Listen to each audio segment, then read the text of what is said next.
कहते हैं अगर फाउंडेशन अच्छा हो तो बिल्डिंग अच्छी बनती है। तो चलो आज मैं आपके शेयर मार्केट के फाउंडेशन को अच्छा करने के लिए हेल्प करता हूँ।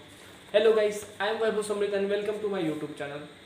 आप सभी ने सुना होगा कि शेयर मार्केट की वजह से कई सारे लोग बर्बाद हो गए और आपको लगता होगा शेयर मार्केट में रिस्क, लेकिन कई सारे लोग ऐसे भी हैं जो क्लेम करते हैं कि उन्होंने शेयर मार्केट में बहुत सारा पैसा कमाया है।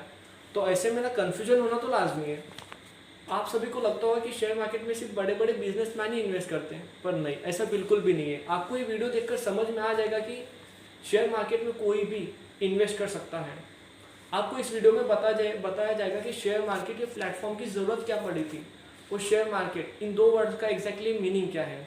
तो चलो समझते हैं कि ये प्लेटफॉर्म क्यों बनाया गया।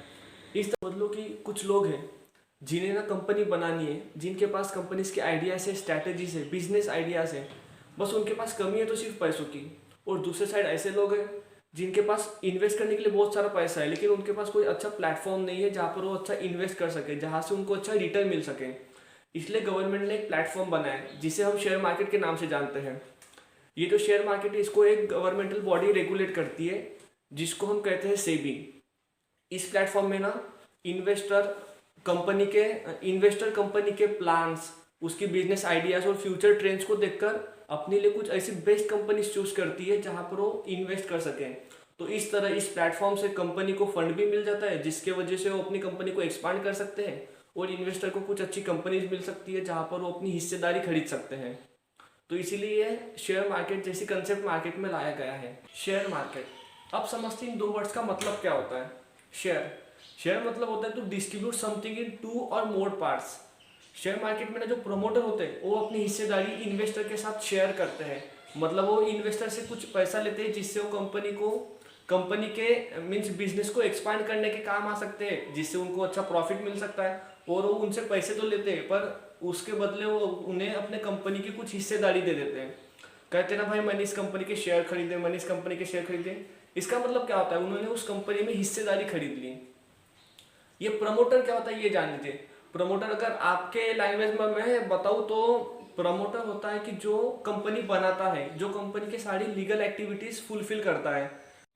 Overall in this investor gets some part of ownership of that company and become a shareholder. तो अब समझते हैं मार्केट। हाँ भाई मैं मार्केट में हूँ, ऐसा आपने तो कई बार किया होगा। It means the place where we something sell और buy. It just like a bazaar, जहाँ पे हम कुछ खरीद और बेच सकते हैं। शेयर मार्केट में ना दो तरह के मार्केट होते हैं, एक प्राइमरी मार्केट और सेकेंडरी मार्केट। प्राइमरी मार्केट में ऐसे कंपनियों का समावेश होता है जो पहली बार अपने कंपनी के लिए फंड राइज करती है, जो पहली बार अपने कंपनी के शेयर इशू करती है मार्केट में, जो पहली बार अपने शेयर बेचती है इन्वेस्टर को। इट्स कॉल्ड, हम इसे आईपीओ करते हैं। आईपीओ इनिशियल पब्लिक ऑफर, वो पब्लिक को ऑफर करती है कि आओ हमारी कंपनी में इन्वेस्ट करो और आप उसके शेयर होल्डर बन सकते हो। आईपीओ में ना कंपनी को अपनी सारी डिटेल्स देनी पड़ती है, जैसे कि उसके प्रमोटर कौन है, उसके बिजनेस प्लान क्या है, उसके बिजनेस प्रोडक्ट क्या रहेगा एंड सो ऑन। अब बात करते हैं सेकेंडरी मार्केट। असली खेल तो सेकेंडरी मार्केट में शुरू होता है। हम यहाँ पे भी शेयर खरीदते हैं, लेकिन यहाँ पे हम किसी कंपनी से शेयर नहीं खरीदते। यहाँ पे हम ब्रोकर्स के थ्रू दूसरे शेयर होल्डर से शेयर खरीदते हैं और शेयर बेचते हैं। ये इंडिया में सिर्फ दो जगह पे होता है, बीएससी और NSC, Bombay stock exchange, national stock exchange. It's just like a two big mall, जहाँ पे कंपनी को रजिस्टर करना पड़ता है और वहाँ पे हम जाके खरीद और बेच सकते हैं उन कंपनी के शेयर्स।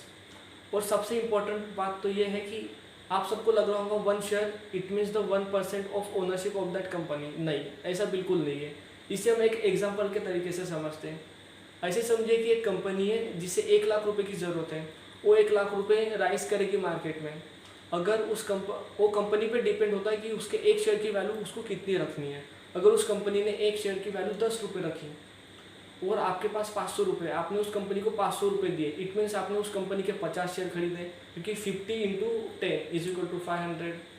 इट मीन्स आप हो गए 0.5% ओनर ऑफ दैट कंपनी। आप सबको लग रहा होगा कि रिलायंस का मालिक सिर्फ मुकेश अंबानी है। नहीं भाई, उसका मालिक तो मैं भी हूँ, मेरे कई सारे दोस्त भी है, हो सकता है आपके भी दोस्त होंगे, क्योंकि उसके शेयर तो मेरे पास भी है। हाँ, ज़्यादा नहीं, एक ही है, पर है। अंबानी के पास सबसे ज़्यादा मैक्सिमम नंबर ऑफ शेयर्स उसी के पास है, इसलिए सबको लगता है कि अंबानी ही रिलायंस कंपनी का मालिक है।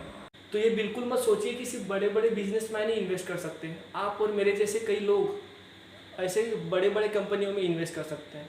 तो चलो ठीक है, आज के लिए बस इतना ही।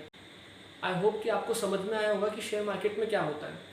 अगर आपको कुछ भी डाउट हो तो आप नीचे कमेंट कर सकते हैं, या फिर मेरे बायो में व्हाट्सअप नंबर दिया है, वहाँ पे व्हाट्सअप भी कर सकते हैं। नेक्स्ट वीडियो में आपके सारे डाउट्स क्लियर किए जाएंगे। इसी के साथ ये जो शेयर की वैल्यू ऊपर जाना नीचे जाना, जो मार्केट में फ्लक्चुएशन होना, ये किसके ऊपर डिपेंड होता है, हम इसके बारे में भी बात करेंगे। लेकिन अगर आपको वीडियो अच्छी लगे तो अब तक लाइक कीजिए, सब्सक्राइब कीजिए और हाँ, शेयर करना मत भूलिए। Thank you, see you soon, bye.